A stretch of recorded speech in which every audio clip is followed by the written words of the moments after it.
আমার মতো আর কে কে আছো যে বাচ্চাদের স্কুলে কি টিফিন দেওয়া যায় তাই নিয়ে ভাবতে ভাবতে নাজেহাল হও।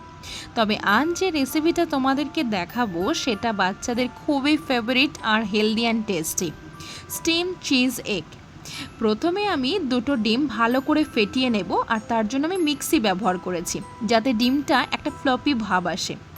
এরপর বাচ্চাদের তো আলাদা করে আর কিছু সবজি খাওয়ানো হয় না, তাই এর মধ্যে কিছু সবজি মানে গাজর, ক্যাপসিকাম, টমেটো, ধনেপাতা কুচি করে আমি কেটে দিয়েছি।